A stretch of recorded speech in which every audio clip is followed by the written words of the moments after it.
Hi hello friends, ಇವತ್ತು ನಾನು ನಿಮಗೆ ಸ್ಟಾರ್ ನೆಕ್ಗೆ ಯಾವ ರೀತಿ ಥ್ರೆಡ್ ಪೈಪಿಂಗ್ನ ಸ್ಟಿಚ್ ಮಾಡೋದು ಅಂತ ತೋರಿಸ್ಕೊಡ್ತೀನಿ.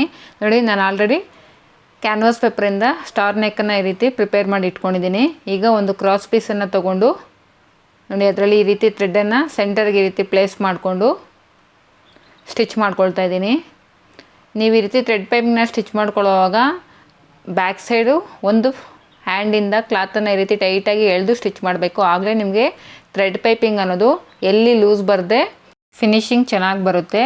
ನಾವು ಸ್ಟಿಚ್ ಮಾಡ್ಕೊಂಡಿರೋ ಥ್ರೆಡ್ ಪೈಪಿಂಗಿಗೆ 1/4 ಇಂಚು ಮಾರ್ಜಿನನ್ನು ಇಟ್ಕೊಂಡು ಎಕ್ಸಸ್ ಇರೋ ಫ್ಯಾಬ್ರಿಕ್ನ ಟ್ರಿಮ್ ಮಾಡ್ಕೊಬಿಡಿ. ನಾವು ಆಲ್ರೆಡಿ ಸ್ಟಾರ್ ನೆಕ್ಕನ್ನು ಕ್ಯಾನ್ವಾಸ್ ಪೇಪರ್ ಮೇಲೆ ಈ ರೀತಿ ಸ್ಟಿಚ್ ಮಾಡ್ಕೊಂಡಿರೋದ್ರಿಂದ ನಾನು ಈ ರೀತಿ ಬ್ಯಾಕ್ ಸೈಡ್ಗೆ ಆ ನೆಕ್ ಯಾವ ರೀತಿ ಇದೆಯೋ ಆ ರೀತಿ ಪೆನ್ನಿಂದ ಡ್ರಾ ಮಾಡ್ಕೊಂಡಿದ್ದೀನಿ. ನಾನೇನು ಡ್ರಾ ಮಾಡ್ಕೊಂಡಿದ್ದೀನೋ ಅದ್ರ ಪ್ರಕಾರ ಥ್ರೆಡ್ ಪೈಪಿಂಗ್ನ ಈ ರೀತಿ ಇಟ್ಟು ಸ್ಟಿಚ್ ಮಾಡ್ಕೊಳ್ತಾ ಇದ್ದೀನಿ. ಈ ಕಾರ್ನರ್ಸ್ ಹತ್ರ ಬಂದಾಗ ಸೂಜಿನ ಕೆಳಗಡೆ ಇಳಿಸಿ ಅಲ್ಲಿ ಸ್ವಲ್ಪ ಕ್ಲಾತನ್ನು ಕಟ್ ಮಾಡ್ಕೋಬೇಕು. ನೋಡಿ, ಆ ಕ್ಲಾತನ್ನು ಕಟ್ ಮಾಡುವಾಗ ನೀವು ಯಾವುದೇ ಕಾರಣಕ್ಕೂ ಥ್ರೆಡ್ಡನ್ನು ಕಟ್ ಮಾಡದೇ ಇರೋ ಥರ ನೋಡ್ಕೊಳ್ಳಿ. ನೋಡಿ, ಈ ಕಾರ್ನರ್ಸ್ ಹತ್ರ ಬಂದಾಗ ನೋಡಿ, ಸೂಜಿನ ಕೆಳಗಡೆ ಇಳಿಸಿ ಅಲ್ಲಿ ಸ್ವಲ್ಪ ಕ್ಲಾತನ್ನು ಕಟ್ ಮಾಡ್ಕೋಬೇಕು. ಆಗಲೇ ನಮಗೆ ಅಲ್ಲಿ ಕಾರ್ನರ್ಸ್ ಹತ್ರ ಫಿನಿಶಿಂಗ್ ನೀಟಾಗಿ ಬರುತ್ತೆ. ಈಗ ನಾವೇನು ಕ್ಯಾನ್ವಾಸ್ ಪೇಪರ್ ಮೇಲೆ ರೆಡಿ ಮಾಡಿ ಇಟ್ಕೊಂಡಿದ್ದೀವೋ ಆ ನೆಕ್ಕನ್ನು ಮೈನ್ ಫ್ಯಾಬ್ರಿಕ್ ಮೇಲೆ ಇಟ್ಟು ಸ್ಟಿಚ್ ಮಾಡ್ಕೋಬೇಕು. ನೋಡಿ, ನಾನಿಲ್ಲಿ ಲೈನಿಂಗು ಮತ್ತು ಮೈನ್ ಫ್ಯಾಬ್ರಿಕ್ನ ಎರಡನ್ನೂ ಈ ರೀತಿ ನೆಕ್ ಹತ್ರ ಈ ರೀತಿ ಸ್ಟಿಚ್ ಮಾಡ್ಕೊಳ್ತಾ ಇದ್ದೀನಿ. ಈಗ ಮೈನ್ ಫ್ಯಾಬ್ರಿಕ್ಕು ಮತ್ತು ಕ್ಯಾನ್ವಾಸ್ ನೆಕ್ ಎರಡನ್ನೂ ಕೂಡ ಈ ರೀತಿ ಸೆಂಟರಲ್ಲಿ ಈ ರೀತಿ ಮಾರ್ಕ್ ಮಾಡಿಕೊಂಡು ಆ ಸೆಂಟರಲ್ಲಿ ಈ ರೀತಿ ಒಂದು ಸ್ಟಿಚ್ಚನ್ನು ಹಾಕ್ಕೋಬೇಕು.